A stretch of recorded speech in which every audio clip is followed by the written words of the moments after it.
If you think that I'm not being fair to women, then all of this is like the mildest rebuke compared to the vicious character assassination that men are subjected to on even one night's BBC television, or a typical two-page spread in The Guardian. And then you get the stuff in the media, which is, to quite a large extent, is controlled by female editors. Because again, with the EOC, you had women into journalism. So of course you had vast numbers. I mean, one of our members is a journalist, a freelance, and he said nearly all the editors where he works are all female, and all they want in their newspapers is male hate. So for the last 20 or 30 years, all we've had in the newspapers is article after article after article describing men as useless, pathetic. We're worse at almost anything you could think of from A to Z. What's going on here? Men thought this was equality, so they sat back and let it all happen, and then suddenly realised that they were being shafted. Why am I forced by the TV licence fee to pay for news broadcasts that hate men? Or a website that hates men so much it treats male domestic violence deaths as insignificant? News shows that denigrate men and hide their suffering? Drama that portrays men as abusers? Light entertainment that would be illegal directed at any other group? Here's a sneak preview of next week's hapless hubby, totally unaware he's about to savour the delights of dog training. And a radio show for women and not men. When asked why they don't produce a Men's Hour radio show to go along with Women's Hour, the BBC claims that Women's Hour covers male issues just as much as women's. Fine, then call it Men's Hour.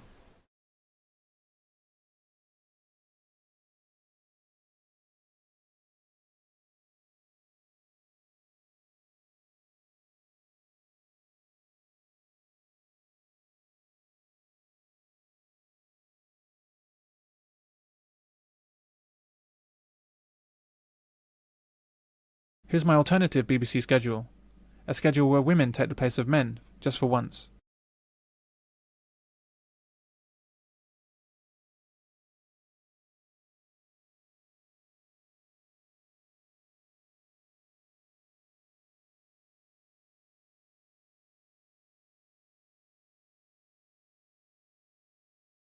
One website, amongst many others, aims to tell men how they should behave in order to make women happier.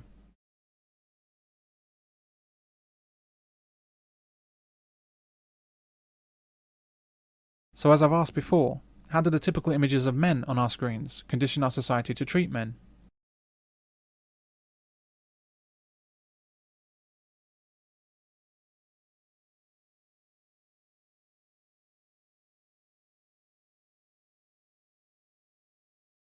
The BBC and other television agencies seem to enjoy demeaning men. This documentary appeared on British television in 2004. What would life be like if it was a women's world? It discusses the idea of women ruling the world and men being something less than second-class citizens. There's a minority of men who just don't fit in to society in one way or another. Possibly they don't fit into the feminised labour market. They can't adapt sufficiently to fit into that. So they're really misfits in this modern society. In 2020, society expects modern man to adapt to its feminine values of sensitivity and compliance. The fighting, hunting male has gone underground. It's just one of the insidious techniques of feminism to blame men for their own troubles, while simultaneously blaming men for women's troubles as well. If a man doesn't fit in the workplace, he's a misfit who can't adapt. But if a woman can't fit in, there's still huge institutional gender discrimination against women. Well, it's oppression, it's patriarchy, it's a male-dominated world, and it's even institutional sexism.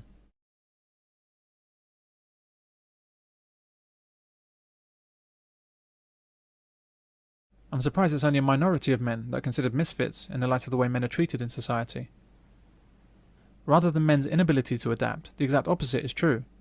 It's a testament to man's incredible adaptability, patience and nobility in the face of his oppression that society has not broken down entirely. And what happens to men in this situation isn't right. Why haven't fathers long ago gone on the rampage in our society, rioting, marching, attacking vindictive mothers, arrogant judges, the police and members of parliament, and burning cities to the ground? The way fathers have been treated in our system is more than enough reason for such behaviour, but men have restrained themselves to peaceful protest. Why haven't male workers rebelled against society for forcing them to work to age 65, when women only need work to age 60 for their pensions? Why have they not marched about their working conditions that mean that virtually 100% of workplace deaths and injuries occur to men alone? Why have men accepted the poor treatment of boys in the school system that's driving them away from education and limiting their futures as a result, whilst girls are simultaneously encouraged and unfairly assisted in the education system? There's still huge institutional gender discrimination against women. And how does this discrimination against women show itself? Can it be seen in deaths of police officers on duty? Is it obvious from workplace-related injuries? Perhaps it's clear from the death figures from Iraq. This BBC documentary utterly fails to represent men and women's true position in society, relative to each other and to the state. Instead, it perpetuates the widely believed myths of female oppression, and the equally common myth that women are somehow superior to men. Women love the idea of a world of work that requires nothing more than a computer screen, a phone, a cuddly toy on her desk, and a water cooler in the corner. There's the more immediate and pragmatic issue of the nature of work and what it will mean for women if we're living in a world where the technology has so radically changed our lives. And I think the most obvious change is the reduction in emphasis on physical labour.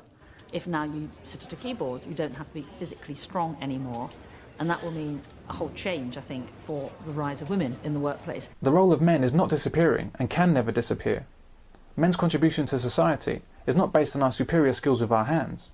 It's based on our superior skills full stop, in every field. Men are very difficult to compete with, even if you're another man. If you're a woman, you have no chance. Women have often dreamed of a world of complete automation, where they could finally compete on even terms with men.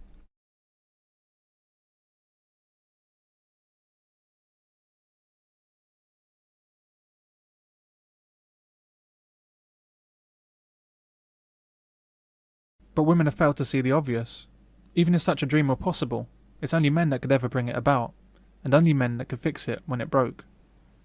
Organisations need women because the whole structure of organisations is changing. The kind of bureaucracy, the hierarchies that used to run industrial capitalism are no longer appropriate in a very rapidly changing global economy.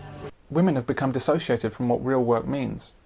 Women don't know or care about the array of technologies that makes the phone ring, who created the keyboard they use, where the energy comes from to power her screen, who wrote the operating system she uses, or even who made the chair she sits in. These are the same women who spend all day addicted to Facebook, without the tiniest appreciation of the men behind it, and the technology created by men that makes it all possible. It's the work of men, and only the work of men, that makes it possible for women to be useful in the workplace at all.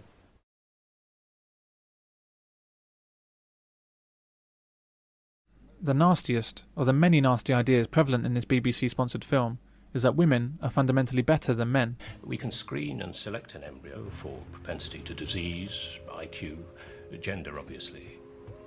I think I'd like a go. Of course. The documentary even goes as far as to gleefully ponder the complete extinction of men. The difference between men and women lies in the chromosomes.